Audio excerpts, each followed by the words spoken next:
Well, Joe Hockey, it seems to me to be a contradiction, it seems to me, in your policy. On the one hand, you're against the mining resources rent tax, but you're in favour of the company tax cuts that are going with that, and you're proposing to introduce them.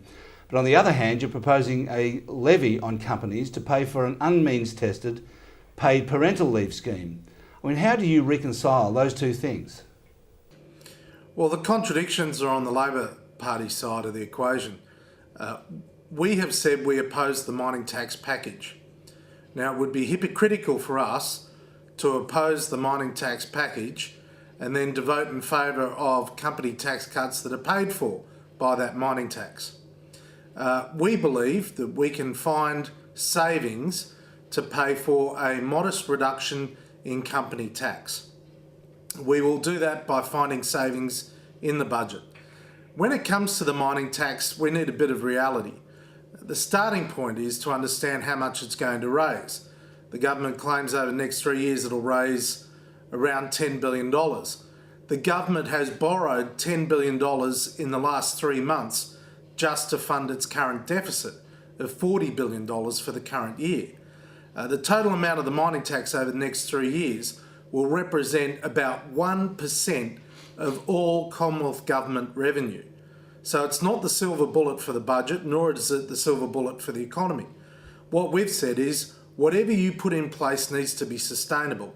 We don't believe the revenue from the mining tax is sustainable, and we also don't believe that if you fund the company tax cuts out of the mining tax, it will not be sustainable. But on the other side of it, you've got this company levy to pay for an unmeans-tested parental leave, paid parental leave scheme. I mean, that is a joke, isn't it, Joe? Come on.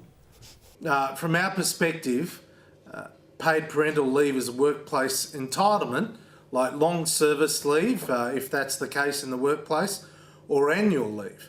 And of course, the annual leave and long service leave and other forms of leave like sick leave are not in fact capped at a payment.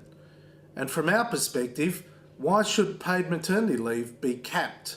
Now, we've only capped it because of the financial restrictions, and we would expect that over 150,000 employers would make up any difference for the very small number of people affected. But we see this as a workplace entitlement. It is also about improving participation in the workforce and also, of course, productivity. Because when people who are having children leave the workforce, not only does it affect participation rates, but significantly, those people have had a lot of education, a lot of training, and their leaving of the workforce ultimately does affect productivity over the longer term. On the question of funding tax cuts and other things, Martin Parkinson, the Treasury Secretary, made a speech earlier this month in which he said that tax receipts are now 4% of GDP lower than they were before the GFC, before the GFC they were 23.7% of GDP, which implies that they're 19.7% now of GDP, and that's $308 billion, which is $40 billion less than before not before the GFC, but less than just 6 months ago in MyEFO. So just in this year's budget, if you're looking at Parkinson's numbers, there's a $40 billion hole. Now, obviously, that's a problem for the Treasurer, but it's also a problem for you, isn't it? Because you are saying that you're going to introduce surpluses. Your first budget will be a surplus, whenever it is, this year or next year. And you've also got all these, you're saying there's going to be tax cuts. I mean, how are you going to do that? Well, for a start, the government currently has a $37 billion deficit. Now, they claim they're going to get to surplus based on the mid-year economic and fiscal outlook document. They say they're going to get to surplus within 6 months. The $38 billion turnaround is made up $34 billion of increased taxes. So looking forward rather than looking back, the government thinks that it is going to get an extra $34 billion of taxes so that they can bring the budget back to surplus next year. No, but we're asking you, I'm asking you how you're going to get it back to surplus. I mean, because you're promising a surplus too. We've said based on the current numbers, we will delete, and that's the information that has been released, including the $34 billion surge in receipts that the government says they're going to get over the next 6 months, based on that, we would get the budget back to surplus in our first year and every year after that. So we can only base it on the information that is available today, Alan. Joe, We can't. Joe, We can't. And sorry. Secondly, we are going to have significant cuts across the public sector. We've been very upfront about that. I mean, what other political party has ever had the guts to say we are going to reduce the public service by 12,000 employees when we are elected? What other political party has had the courage to lay down, as we did at the last election, in extreme detail, all of the cuts across the board that go to fund for our election policies? No one's done that before, and we'll do it again before the next election. Joe, if the Treasury head is right, and there is a $20 to $40 billion shortfall in taxation revenue from what the Treasurer has been saying, would you then be saying, well, then it's going to be too big a problem for me? I might better be in surplus if it's as bad as what the head of Treasury says. Well, Robert, what you're presenting to me is completely at odds with what the government released in its last mid-year and economic and fiscal outlook. So if there is a significant change, the government's effectively saying there's no way it's going to get to surplus next year. But they may, of course, fiddle it. You know what governments do. Both parties, they bring expenditure forward and they defer it and do all sorts of things. But if the head of if the head of Treasury is right, then there is a deep problem that both treasurers face, but both the current treasurer and if you were to be elected yourself. And Bob, the issue here is the government's last released data says that they are going to have a surge of $34 billion in extra taxes in the next 6 months. Right? That's how they're going to get back to surplus in the next financial year. Now, if Martin Parkinson's speech or statement says that money isn't there, then why on earth is the government still saying it is committed to a surplus next financial year? In order to achieve $34 billion in 1 year of savings, the government is only going to do it by cuts. They're not going to do it by cuts in expenditure. And from our perspective, what we're saying is with $370 billion of expenditure each year, we can find savings to pay for our promises. We can do that. But when it comes to revenue, the most volatile area of revenue is company tax. Effectively, personal income tax is on a slow growth, but it's not as volatile as company tax receipts. And what's happening is that the government says in its public pronouncements it's still determined to get to surplus next year. Its latest figures say it is going to get to surplus next year based on higher tax revenue. And I understood Martin Parkinson to be saying that governments across the country are going to find it hard to have large surpluses into the future.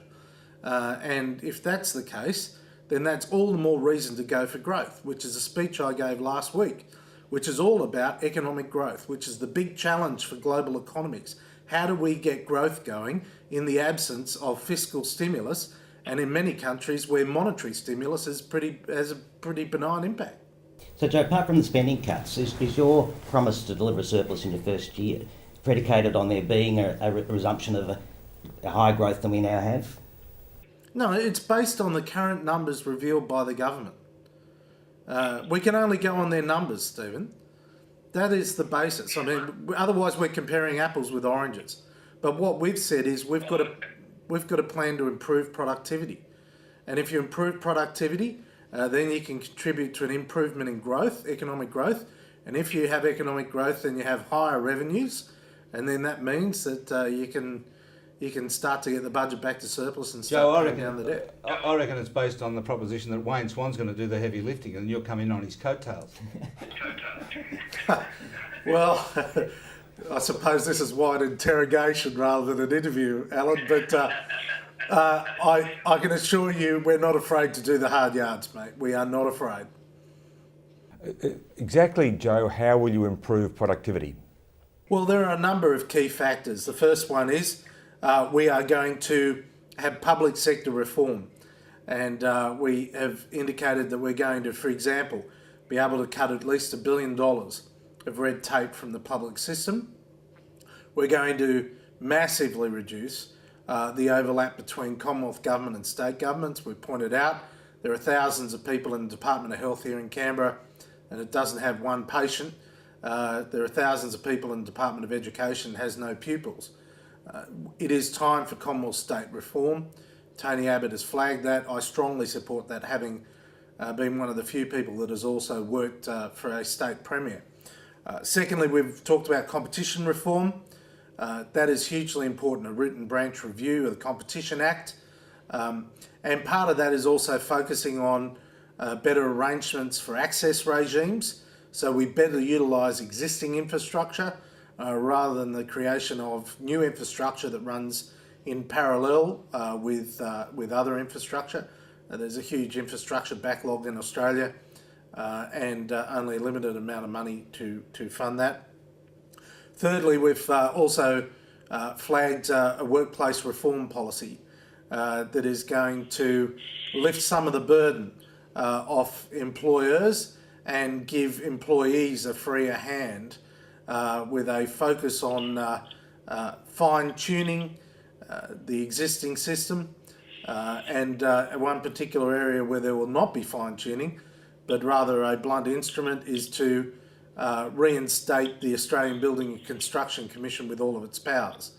Now, they're just a few of the areas where we believe we can improve productivity, but we'll have more to say about that, including further initiatives in education and training as we get closer to the election.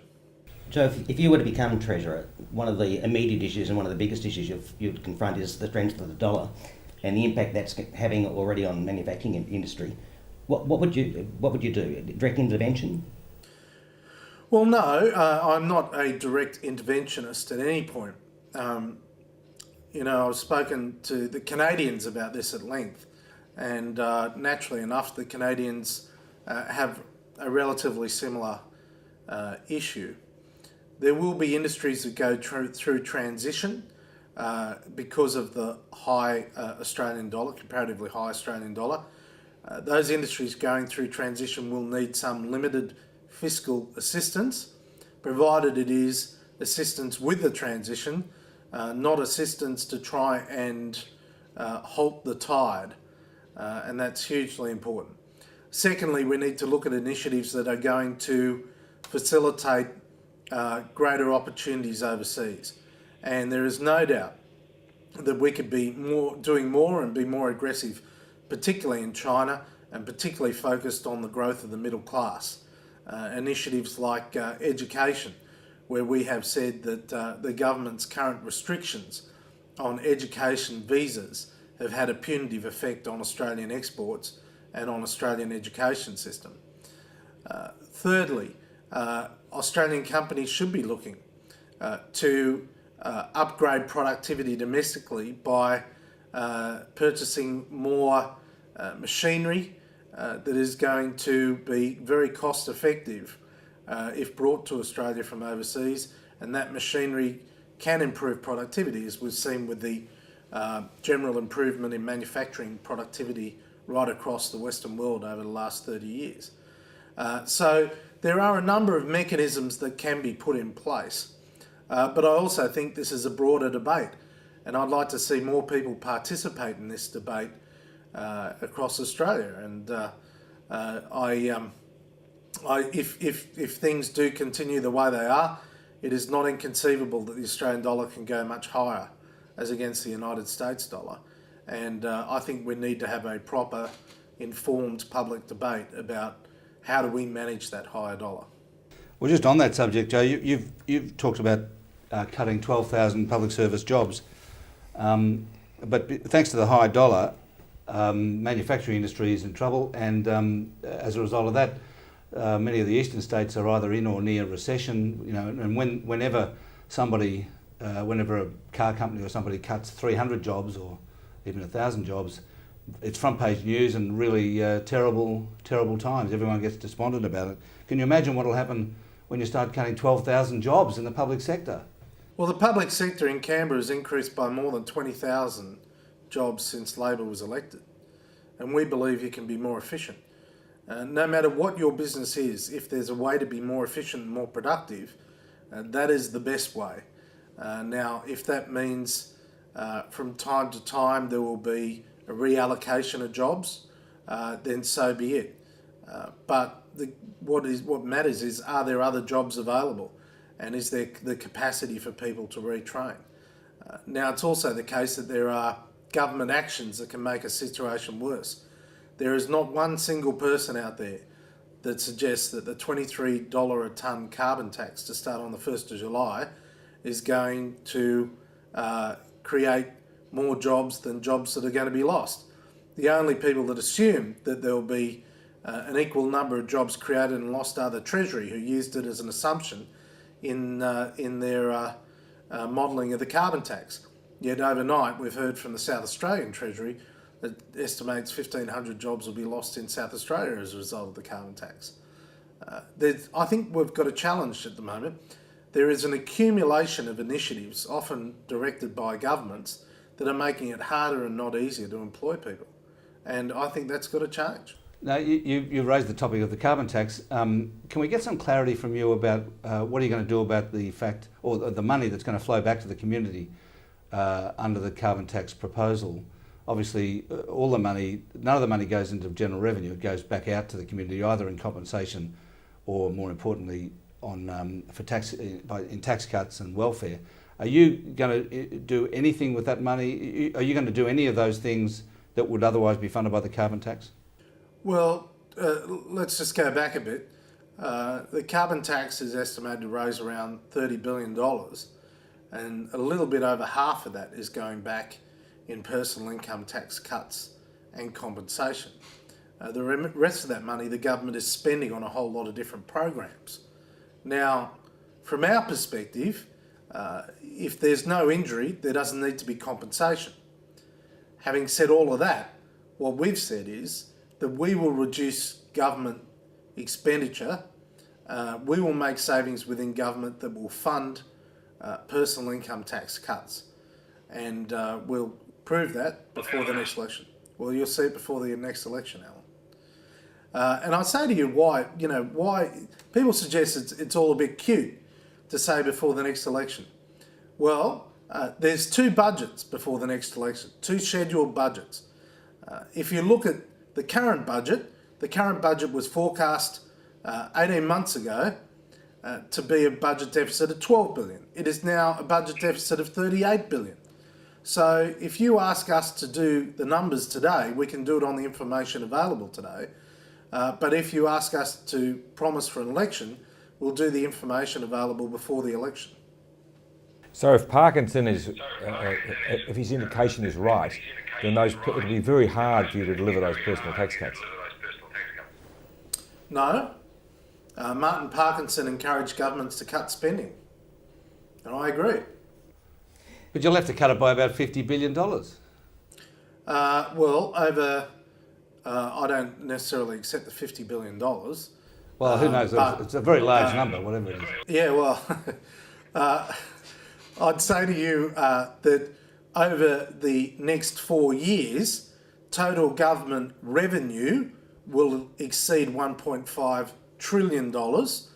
Total government expenditure will exceed $1.5 trillion. So when we talk about revenues and cost of policies and so on, look at the entire picture. Look at the entire picture. That's why, I keep saying, but no one seems to be listening. The mining tax represents this great silver bullet, the solution to all the world's problems. This great mining tax is raising 1% of government revenue. 1% of government revenue. $10 billion.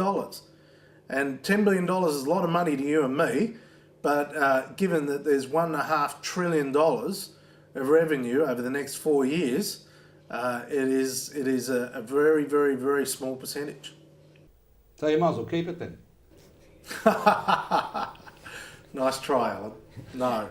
But Joe, at the last election and ever since, the government... Alan, you know what? Can I just add to that? Because you guys are not just interrogators, but you are investigators, I would suggest that you go to BHP and Rio and Xstrata and ask them how much of the mining tax do they expect to pay over the next 10 years? What a good idea. Ask them. Joe, it's nothing like 10 billion. It's that figure, I don't know where it's come from, but it's not what the companies are expecting, nor is it what the analysts are expecting. Exactly. That is exactly our point. So what we're saying is do not lock in a structural growth expenditure against a diminishing tax. That is a poisonous cocktail for the federal budget. And this mob keep doing it. They've done it on the carbon tax package, where they have built in continual growing expenditure against a tax that even now the New South Wales Treasury said will be at least $5 billion a year worse off in the federal budget from 2015 onwards. Now the mining tax, you know and I know, because we all speak to these businesses, we can't find businesses that are big businesses that are going to be paying the mining tax, and yet the government is building in structural expenditure against these taxes. That's why we're voting against. Things like paid parental leave, you mean? Sorry? You mean things like paid parental leave? Well, no, because the 1.5% levy to pay for the paid parental leave is a growth levy, obviously, because company tax revenue should grow, against what will be the cost of the paid parental leave scheme. And it also nets out for some businesses, not totally, but for Coles and Woolies, for example, which are very significant employers of female staff, the two biggest employers, individual company employers in the country, they will get some balance sheet benefit out of the abolition of their own schemes, even though they'll have to pay the company tax levy. So it varies from company to company. At the last election, and ever since, the government's made a lot about the credibility or lack of it of your costings going into that election. How are you going to address that issue this time round? You will see that the people we bring in to independently verify our numbers, as well as the processes we go through, provide a much more compelling case than ever presented by any political party prior to the election. Bear this in mind. Last election, we stood up and did a press conference the Wednesday before the election with all of our numbers in it. The Labor Party, as they did in 2007, in 2010 they released their costings by press release the day before the election, on the afternoon before the election. Wayne Swan didn't even have the courage to front up, to stand by his numbers before the last election. Now, the irony is that when Treasury, after the election, disputed our figures, they went on to then use some of our initiatives in the next budget, such as the uplift on the contingency reserve. So they criticised it and then they used it themselves. So we are very wary, very, very wary of any engagement with the Commonwealth Government in the lead up to the next election, but we will have robust processes that prove that we've done the hard yards. We'll have to leave it there. Thanks, guys. Thanks, Joe. Thanks, Joe.